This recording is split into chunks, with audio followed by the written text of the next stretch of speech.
presented by 5G Music. Nepal वाली को कोई आई है होली में रंग गले लगी हो बुढ़वा तोरा किया मन छछनाई छै बुढ़ारी में अरे होली में तो कहन बुढ़वा जवान हो जाय छै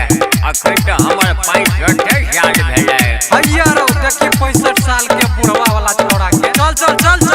तारा डीजे में जल्दी जोरै जो रंग बाल्टी में सब कियो घोरै जो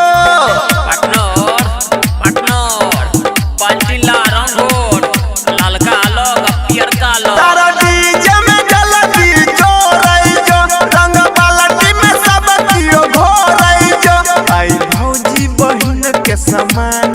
रंग में डूबतई रे पार्टनर जल्दी से पिचकारी लाओ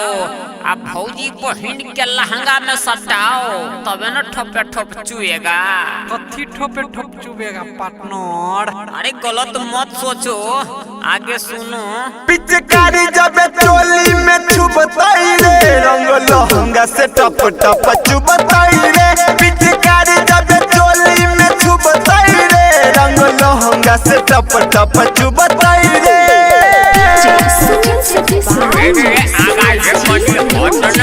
हमरो रंग लगावन दे आगे बाप छोरी के गाल दे हे बुढ़वा हे हमरा माल पर जे नजर करे भने त ढेका खोल देबो गोरे गोरे छैये कर गाल रे छै देखै में छौरी कमाल रे पार्टनर पहले हम लगेबो ना पार्टनर पहले हम लगेबो अच्छा तू ऊपर से लगा हम नीचा से गोरे गोरे छैये कर गाल रे छै देखै में छौरी कमाल रे ऊपर से नीचा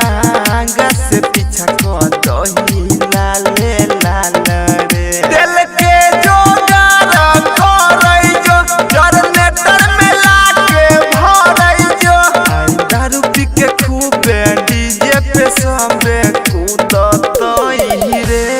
अरे पार्टनर जनरेटर बंद काहे हुआ रे अरे पार्टनर तेल खत्म हो गया अरे तेल खत्म हो गया तो एक बोतल दारू ढार दो नहीं पार्टनर इंजन सीज हो जाएगा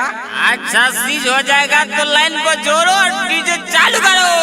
पार्टनर दारू लेके आओ डीजे बजाओ गर्दा उड़ाओ और सबको पकड़ पकड़ पकड़ के नचाओ पिचकारी जब चोली में छुबतई रे रंग लहंगा से टप टप चुबतई रे पिचकारी जब चोली में छुबतई रे रंग लहंगा से टप टप चुबतई रे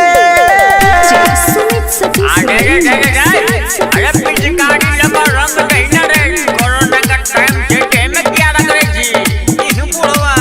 अपना ते हमरा रख रही लागे छै हमरा कहे छै हेटेरा कोरोना का टाइम से भागना त मारता धक्का भागे दही न एकरा पकड़ै जो दुनु गाल में रंग रगड़ै जो पार्टनर घर घर घर पकड़ पकड़ पकड़ अना साम छी पकड़ हां बौआ अना हम घर न छी भागे दही न एकरा पकड़ै जो दुनु गाल में रंग रगड़ै जो बेरा बेरी डालही लाइन लगा के आपस में कियो नहीं झगड़ै जो गाना बजतही जीव छठ ट्रोली में खूबे गरदा उड़ाबै जो होली में रात रविंदर अमित पीने छै तारिया में झूमतई रे अमित भैया फिर सुबह सुबह तारीफ का गए का हमरा जैसा अरे बक बरबक वो तो राते वाला है अभी दिन का डोज तो बाकी है अच्छा ठीक है रे जीवो सिंह का गाना बजाओ और धूम मचाओ पिचकारी जब चोली में छुबतई रे रंग लहंगा से टप टप चुबतई रे पिचकारी जब चोली में छुबतई रे रंग लहंगा से टप टप चुबतई